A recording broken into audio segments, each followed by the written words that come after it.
परवाह देश की में अब बात नेपाल की करेंगे, जहां सड़कों पर सरकार बनाम जेनजी यानी युवाओं के बीच संग्राम छिड़ा हुआ है।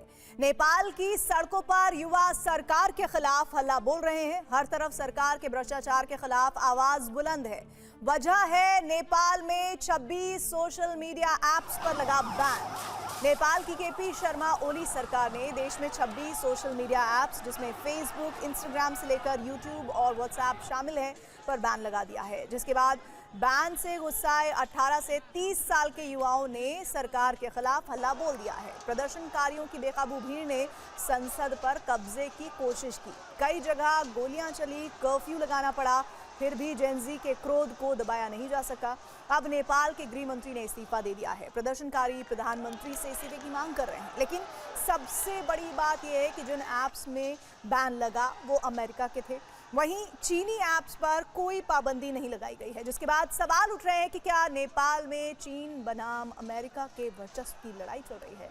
क्या चीन के बढ़ते प्रभाव से अमेरिका परेशान है, और आखिर वो बागी मोहरे कौन है जिन्हें नेपाल क्रांति का मास्टरमाइंड माना जा रहा है। आज उसी क्रांति की पूरी इनसाइड स्टोरी हम आपको इस रिपोर्ट में दिखाएंगे। नेपाल में ये नई पीढ़ी की बगावत है। बढ़ते भ्रष्टाचार के खिलाफ जेनजी का हल्ला बोल है। ये नेपाल के इतिहास की वो क्रांति है जो आज से पहले कभी देखने को नहीं मिली। नेपाल में सरकार के खिलाफ ऐसा प्रदर्शन शायद ही आपने कभी देखा होगा, जो पिछले 10 घंटों से नेपाल के अलग अलग शहरों में हो रहा है। 15,000 से ज्यादा प्रदर्शनकारी युवा नेपाल की सड़कों पर उतर चुके हैं। नेपाल के युवाओं ने अपने शक्ति प्रदर्शन से ओली सरकार को दिखा दिया कि वो सत्ता को हिलाने की कुव्वत रखते हैं। संसद भवन से लेकर नेपाल के अलग अलग हिस्सों में युवा उग्र आंदोलन कर रहे हैं। कहते हैं जिस ओर जवानी चलती है उस ओर जमाना चलता है। इस नारे का हर शब्द अपने आप में खुद बयां कर रहा है कि सरकारों की जड़ों को अगर कोई उखाड़ फेंकने की हिम्मत कर सकता है तो वो सिर्फ और सिर्फ युवा ही है। और यही नेपाल में हो रहा है। नेपाल के इतिहास में ऐसा पहली बार हुआ है जब सत्ता का पावर हाउस कहे जाने वाली संसद में इस तरह से आक्रमण किया गया हो। आज दोपहर प्रदर्शनकारियों ने संसद के गेट नंबर 1 और 2 के बाहर पहले प्रदर्शन किया और फिर देखते ही देखते आंदोलन उग्र हो गया। प्रदर्शनकारी युवा बैरिकेडिंग तोड़कर संसद भवन के गेट नंबर 1 और 2 से संसद में दाखिल हो गए।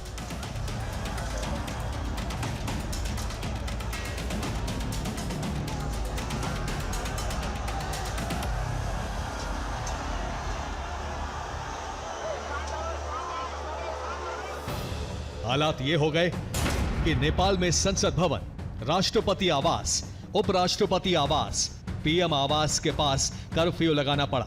काठमांडू में आर्मी की तैनाती करनी पड़ी। लेकिन सवाल यह उठता है कि आखिर इस आंदोलन की वजह क्या है।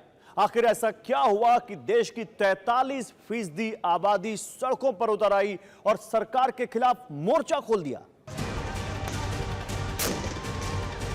तो इसके पीछे की वजह है ओली सरकार का वो फैसला जिसमें सोशल मीडिया को बैन किया गया है।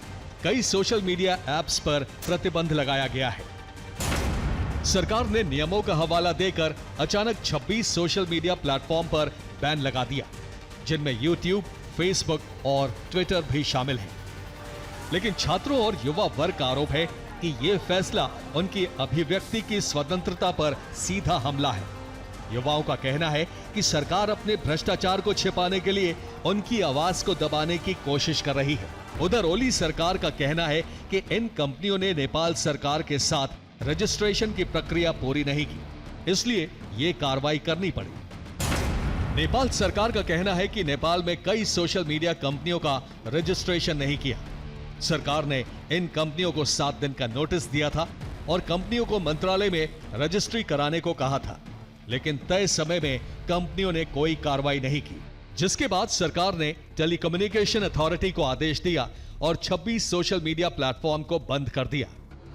जिसके बाद आज ये बैन युवाओं की नाराजगी का बम बन गया और आक्रोश का ऐसा विस्फोट हुआ कि नेपाल में बांग्लादेश जैसे हालात हो गए। युवाओं के आंदोलन से नेपाल की पूरी सत्ता हिल गई। सोशल मीडिया प्लेटफॉर्म पर अचानक लगे बैन ने युवाओं को हैरान कर दिया।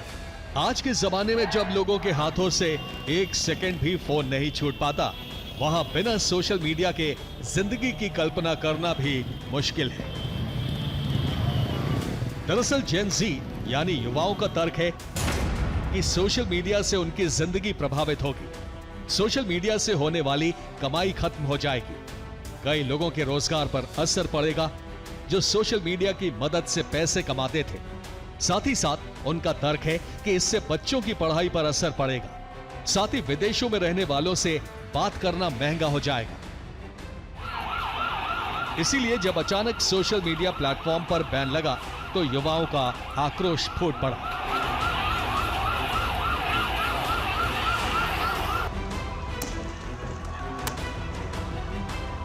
यंग लोग हैं वहाँ पर जो पूरी तरह से एक दूसरे से कम्युनिकेट करते हैं ऐप्स के जरिए, वो सरकार से नाराज थे।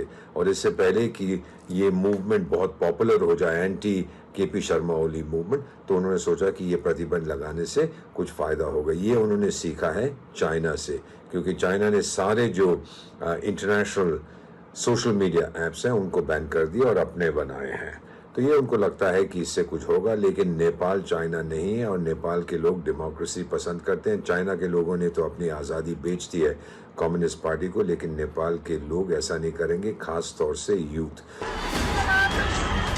सवाल यही है कि आखिर इस प्रदर्शन की सही वजह क्या है? क्या इन युवाओं को उकसाया जा रहा है? क्या इस विरोध बम का रिमोट नेपाल से बाहर है? ये सवाल इसलिए उठ रहे हैं क्योंकि इस बैन के पीछे एक और एंगल निकलकर सामने आ रहा है और वो है चीन और अमेरिका के बीच वर्चस्व की लड़ाई। दरअसल ये बात इसलिए उठ रही है कि जिन भी सोशल मीडिया ऐप को बैन किया गया है वो अमेरिका के हैं। वहीं चीनी सोशल मीडिया ऐप पर कोई कार्रवाई नहीं की गई है। दरअसल नेपाल में सिर्फ अमेरिकी सोशल मीडिया पर बैन लगा है, वहीं चीन की सोशल मीडिया को आजादी दी है। दरअसल इसके पीछे चीन के साथ पीएम ओली की बढ़ती नजदीकी वजह मानी जा रही है। साथ ही साथ नेपाल में चीन के कई प्रोजेक्ट्स चल रहे हैं, जिससे चीन के बढ़ते वर्चस्व से अमेरिका परेशान है। और सूत्रों की माने तो नेपाल के युवाओं के पीछे अमेरिकी मदद संभव हो सकती है। ये जो ऐप्स पे बैन लगाए हैं, चाइनीज ऐप्स को बैन किया है या नहीं किया है, अमेरिकन को किया है या नहीं किया है, ये मेन मुद्दा नहीं है। मेन मुद्दा ये है कि यंग लोग जो नेपाल में है, देखिए एक बहुत मज़ेदार चीज़ ये है कि वहाँ की मीडियन एज 25 साल की, यानी आधे नेपाली 25 साल से कम है, आधे नेपाली 25 साल से ज़्यादा है। और इनके लिए 3 बहुत बड़ी समस्याएं हैं। सबसे पहला है अनएम्प्लॉयमेंट, अंडर एम्प्लॉयमेंट। कहते हैं 60% तक जो नेपाली हैं, यंग नेपाली, उनको नौकरी नहीं है, उनके पास रोजगार नहीं है। दूसरा कहते हैं वहाँ पे भ्रष्टाचार बहुत है। फिर महंगाई जो बढ़ती जा रही है, क्योंकि वहाँ का जो कृषि क्षेत्र है वो पूरी तरह से बर्बाद हो गया। और इस सब कुछ करने में सबसे बड़ा हाथ केपी शर्मा ओली साहब का। चीन के बढ़ते वर्चस्व को लेकर सवाल इसलिए उठ रहे हैं क्योंकि केपी शर्मा ओली ने यह फैसला तब लिया जब वो चीन की यात्रा से वापस लौटे। माना जा रहा है कि ओली नेपाल में चीन जैसा सेंसरशिप लागू करना चाहते हैं। साथ ही चीन के साथ बढ़ती नजदीकियों को भी इसके पीछे जिम्मेदार माना जा रहा है। अमेरिका से दूरी और चीन से नजदीकी की वजह को और भी स्पष्ट रूप से समझने की कोशिश करते हैं। नेपाल सरकार ने अमेरिकी कंपनी फेसबुक पर बैन लगा दिया, लेकिन चीनी ऐप टिकटॉक पर कोई कार्रवाई नहीं की। वहीं अमेरिकी कंपनी इंस्टाग्राम, व्हाट्सएप और मैसेंजर को बैन कर दिया, तो वहीं वीचैट जैसे चीनी ऐप पर कोई पाबंदी नहीं लगाई। साथ ही अमेरिकी कंपनी यूट्यूब, एक्स, स्नैपचैट पर पाबंदी लगा दी, लेकिन वीबो और लाइकी जैसे चाइनीज ऐप पर कोई बैन नहीं लगाया। केपी शर्मा ओली की कम्युनिस्ट सरकार की नजदीकी किसी से छिपी नहीं है। ऐसे में अमेरिकी ऐप पर पाबंदी और चीन को खुली छूट इस शक को गहरा रहे हैं कि अब नेपाल चीन के रास्ते चल पड़ा है। नेपाली लोग चीन को बिल्कुल पसंद नहीं करते। चीन बहुत पैसा लगा रहा है वहाँ पे, सोचता है कि पैसा लगाने से मैं लॉयल्टी खरीद लूंगा नेपाल की। और चाइना वालों ऐसा नहीं होता कि ये जो मूवमेंट है ये दबेगी नहीं। और अगर सरकार ने इसको जबरदस्ती दबाने की कोशिश करेगी, कुछ देर के लिए ये अंडरग्राउंड चले जाएंगे जो वहाँ की यूथ लीडर्स हैं, फिर बाहर निकलेंगे और फिर एक ऐसा तूफान आएगा जिसको नेपाल काठमांडू की सरकार रोक नहीं सकेगी। नेपाल में युवा विद्रोह की आग जिस तेजी से बढ़ रही है और रील्स की जंग रियल रन में तब्दील हो रही है, उसने ओली सरकार के लिए तख्ता पलट का सायरन बजा दिया है। Bureau report, TV9 Bharatvarsh.